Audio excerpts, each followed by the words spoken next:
রমজান শুধু রোজা নয়, এটা ধৈর্য, পরিবার আর একসাথে থাকার মাস। আল্লাহ যেন আমাদের সবার রোজা কবুল করেন।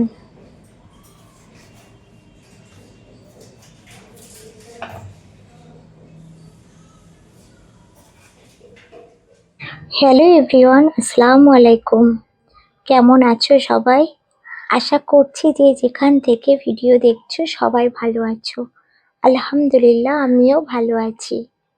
মারফাস কিচেন ব্লগে সবাইকে স্বাগত জানিয়ে আজকের ব্লগ শুরু করছি। আশা করছি সবাই ভালো আছো। পথে বেরিয়ে হঠাৎ এক দুর্ঘটনা চোখে পড়ে, যেটা তোমরা এই মুহূর্তে দেখলে।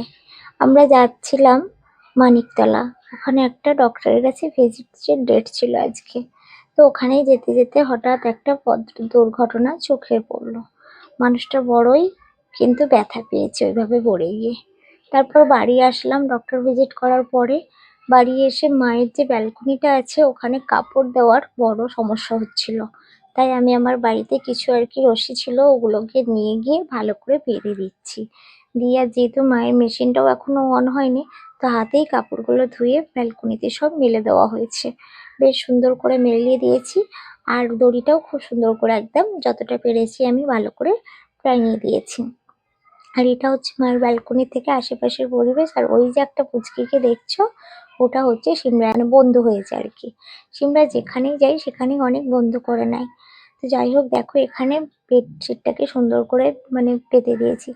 যেহেতু আব্বাজি আর কি প্যারালাইসিস মানুষ, ওনার অনেক বালিশ লাগে, ওনাদের দুইজনেরই, মায়েরও পায়ে ব্যথা, সেই জন্য ওনাদের বালিশ কিন্তু অনেক বেডের ওপরে। তো যাই হোক, সুন্দর করে বেডটা গুছিয়ে আমি কিন্তু এটা একদম 2টো থেকে স্টার্ট করেছি। মানে ঘরবাড়ি মোছামুছি করলাম, চান ধান করলাম, করে তারপরে একবারে 2টো থেকে তোমাদের সঙ্গে ব্লগটা শেয়ার করছি। তো চলো ভিডিওটা স্কিপ না করে দেখতে থাকো। আর প্রথমেই বলি, আজকের ব্লগে কিন্তু আমি আমার রমজানের প্রথম দিনটা শেয়ার করলাম। সকালে দিনটা শুরু হয়েছিল প্রথমেই কিন্তু ডক্টর ভিজিট করা, তারপরে শাশুড়ি মায়ের ফ্ল্যাটে এসে শাশুড়ি মার সঙ্গে মানে ইফতারের প্রস্তুতি করা, ফল কাটা, রান্না করা, শরবত বানানো, এই সব কিছু ছোট ছোট মুহূর্ত নিয়েই কিন্তু আজকের দিনটা শুরু হয়েছিল। রান্নাঘরের এই ব্যস্ততার মাঝে কত গল্প, কত হাসি। মাঝে মাঝে ভাবি, সংসারের আসল সুখ হয়তো এই ছোট ছোট মুহূর্তের মধ্যেই কিন্তু লুকিয়ে থাকে। এখানে আমি আজকে স্যালাড বানাবো, তার জন্য শসা, গাজর, ধনেপাতা, কাঁচা লঙ্কা গ্রেট করে সমস্ত কিছু গ্রেট করে রেখে দিচ্ছি। মানে ইফতারির 5-10 মিনিট আগে এগুলো মিক্স করে লবণ টবণ দিয়ে মানে মাখিয়ে নেব।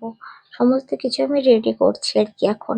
এখন ইফতারির সমস্ত আয়োজনগুলো রেডি করে নিচ্ছি, যেমন ছোলা সিদ্ধ করা, ডাল সেদ্ধ, পেঁয়াজ কেটে রাখা বা এইগুলো সব রেডি করছি। তো দেখো এখানে পেঁয়াজু বানানোর জন্য আমি পেঁয়াজুটাতে সমস্ত মশলা দিয়ে, মানে যা যা মশলা দিতে হয় যেমন ধনেপাতা কুচি, আর একটু শাশুড়ি মা পেঁয়াজুতে একটু গাজর কুচি খান। যদি আমার এটা পছন্দ নয়, কিন্তু মা খুব পছন্দ করেন, তাই এটা বানাচ্ছি। তো পেঁয়াজেতে গাজর কুচি, পেঁয়াজ কুচি, ধনেপাতা, কাঁচা লঙ্কা, আর অল্প একটু হলুদ, সামান্য নুন, আর সামান্য কিন্তু গোটা জিরে দিয়ে ভালো করে এটাকে আমি আগে মেখে নেব। যতক্ষণ না পেঁয়াজ থেকে জল বেরোচ্ছে ততক্ষণ মাখতে থাকবো, আর অল্প অল্প করে বেসন অ্যাড করব।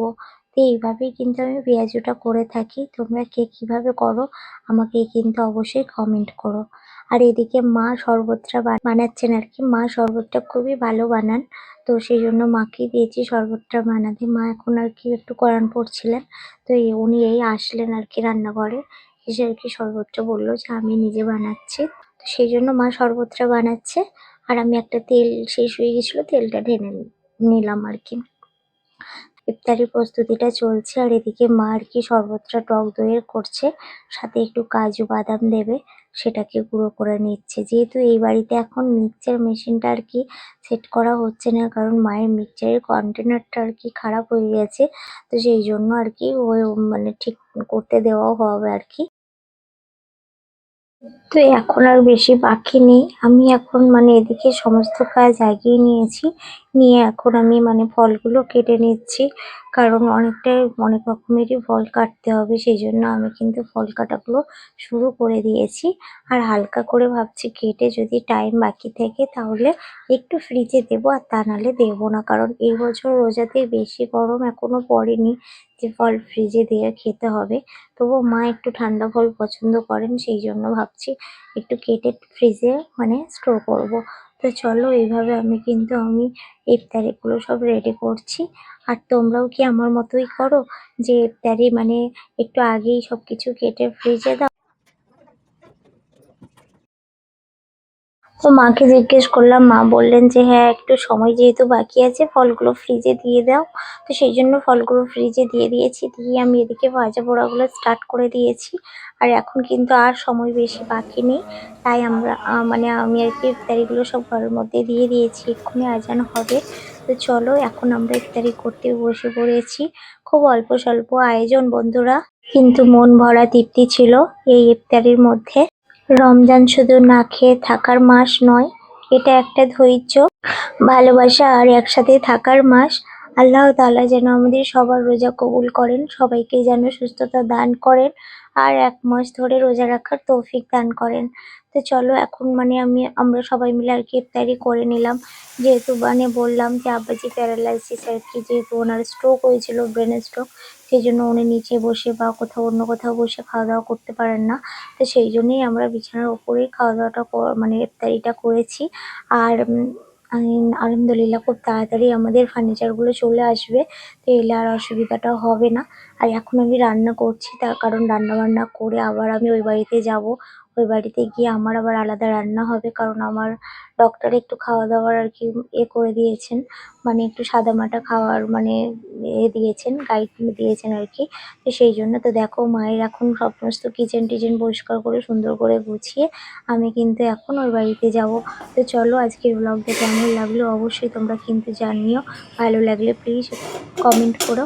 আর মানে যারা নতুন বন্ধু চ্যানেলটাকে সাবস্ক্রাইব করে পাশে থেকো। সবাই ভালো থেকো, সুস্থ থেকো। আল্লাহ হাফিজ।